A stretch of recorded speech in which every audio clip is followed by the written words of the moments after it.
Culture Story วันนี้ขอนำเสนอมาลัยฟาร์มหารเดินมากับหนู หาเดินมาหาเหรอ เดี๋ยวเอาล่มไปหน่อยนะคะ มีอุแมวด้วย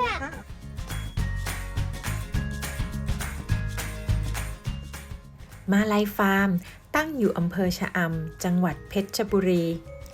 ที่นี่ไม่มีค่าแรกเข้านะคะ เพียงแค่ซื้ออาหารเลี้ยงน้องๆค่ะ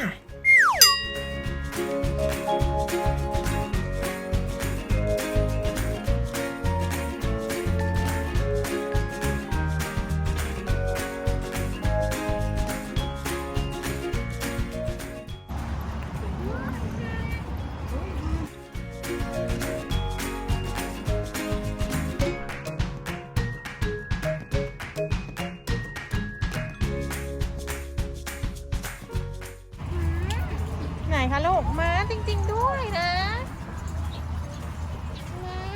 ม้าจริงๆด้วย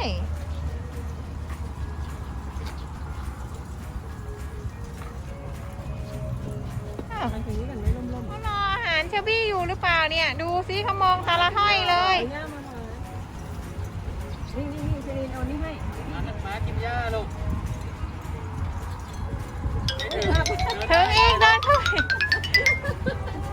เอาให้สิ มาก็ต้องเลือก เดินอีก2 ก้าว อ้าปากไม่ถึง หลบทางให้พี่หน่อยเดี๋ยว ทำไมอะชลินเดินไปหน่อยสิทำไมอะคะ เดี๋ยวจะนี่อ่ะ ไม่กลัวกล้า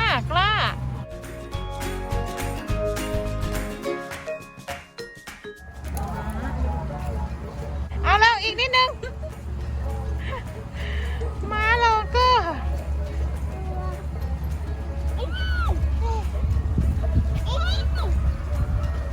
ไหนคะม้าร้องเหรอลูกม้าร้องว่าอะไรฮิเหรอเก่งมากนี่เหรอลูก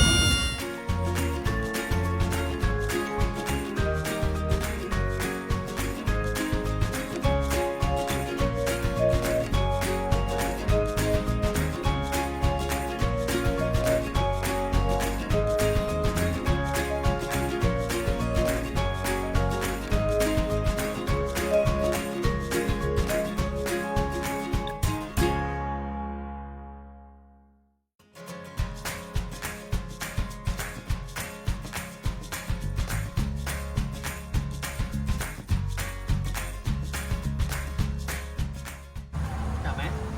มาลองจับมันจับมาเดี๋ยวเขาไปล้างมือ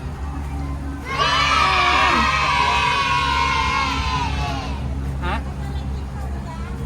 กินนม กิน เห น รอ ม อันนี้ไม่กินลูกจะเลี้ยงเก็บไว้ก่อนเขากินนม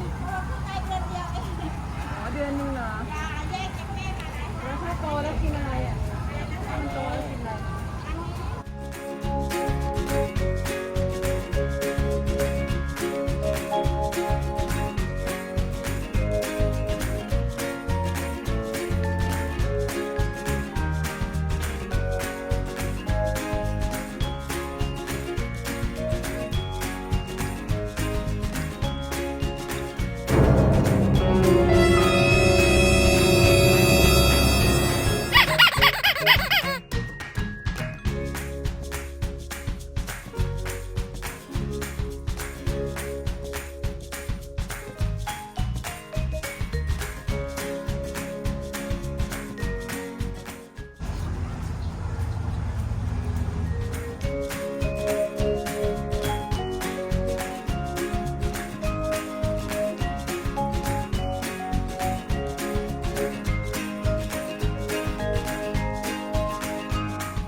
ด้วยลูก เดินตามวีวิบวีวิบ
เชอรี่ ตัวเล็กเรียก แต่ตัวเล็กไม่ถึงเลย ดูนะ ต้องล่อมาเดี๋ยว โอ้ยน่าสงสาร มันคงหิว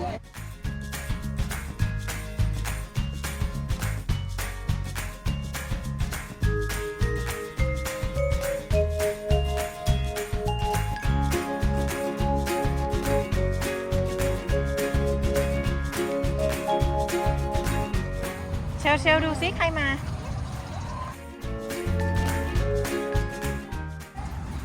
น้องอะไรมาคะเอาน้องอิง สวัสดีค่ะเชอรี่สวัสดีค่ะสวัสดีค่ะ มา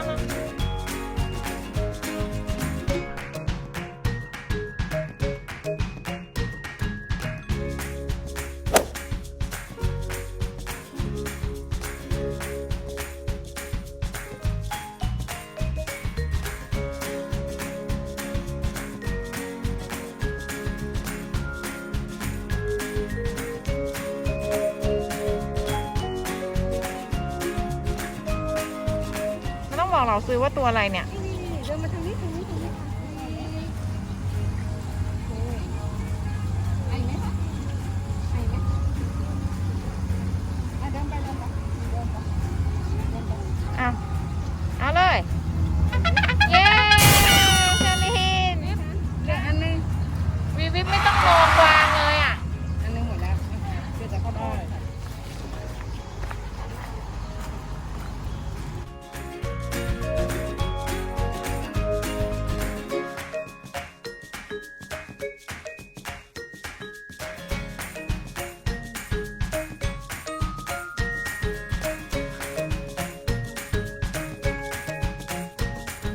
ไม่ต้องห่วงคุณข้างหลังหรอกเอาไปเลยระวังกระดูกล้ม มองทางค่ะ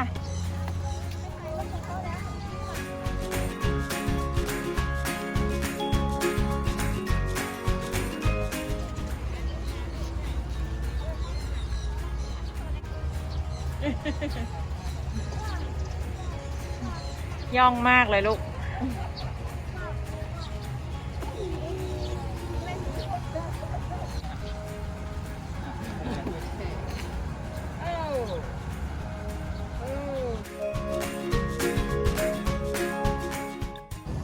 จับให้แน่นนะอย่าปล่อยนะนี่แหละครับคือต้นฉบับของแซนบ็อกซ์แซนบ็อกซ์เกิดขึ้นจากเด็กคนนี้แหละ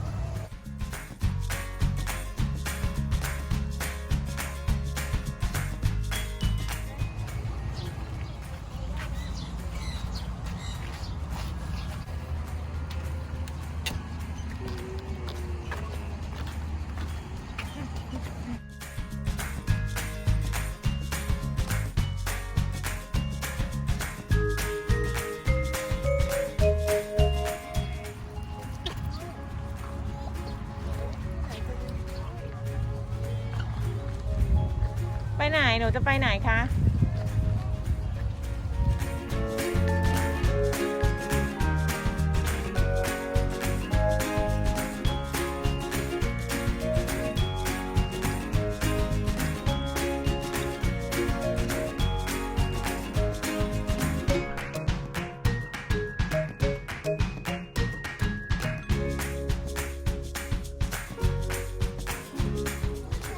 จับอย่างนี้นั่นแหละ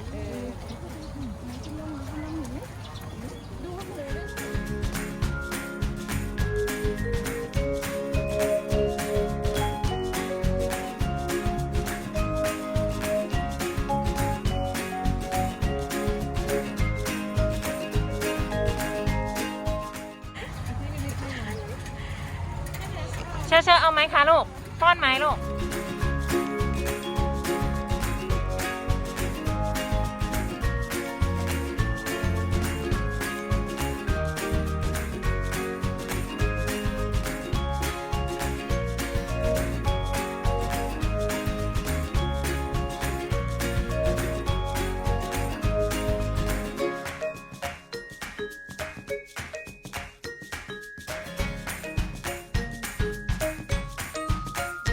เ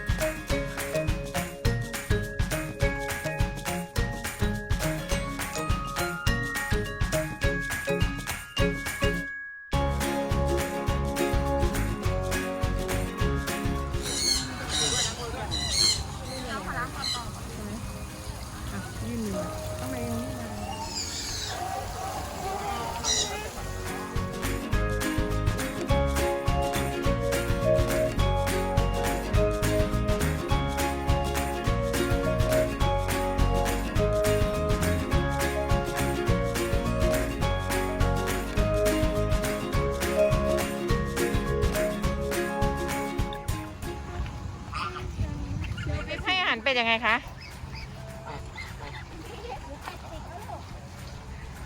เชอบี้มันน่าจะต้องเทใส่อันนี้หรือเปล่าลูกเทเนี่ยเทเฮ้ยเท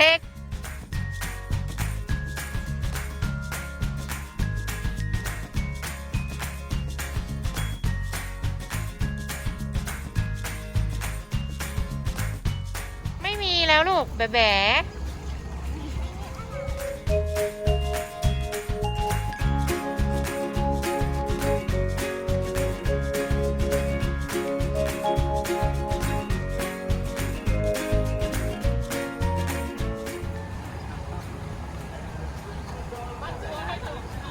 ดูซิว่าใครจะน้ำหนักมากกว่ากัน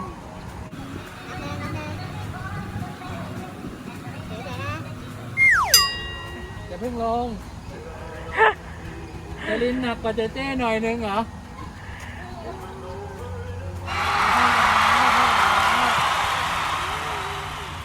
เฮ้ย เอาเชบี้นั่งกับป๊าม้า นี่ไม่เอาม้ากระดกลง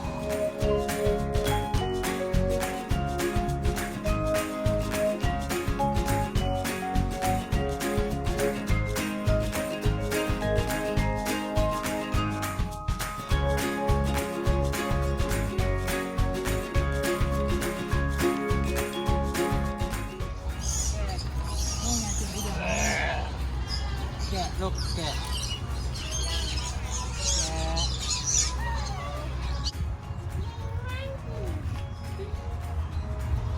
เนี่ยที่หมาบอกว่ามันจะตุ้มเตี้ยมเห็นไหมดูขยับตัวสิเห็นไหมขยับตัวช้าๆเห็นไหม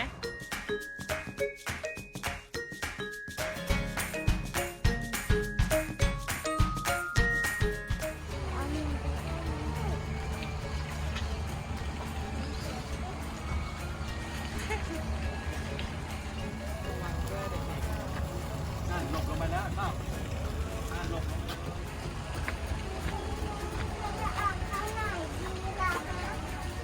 ฮะลูก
วันนี้เชลบี้เชอรีนและเพื่อนๆวีวิปและน้องอิง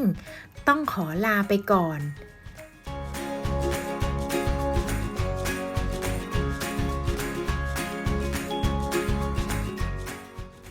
ขอบคุณที่ติดตามชม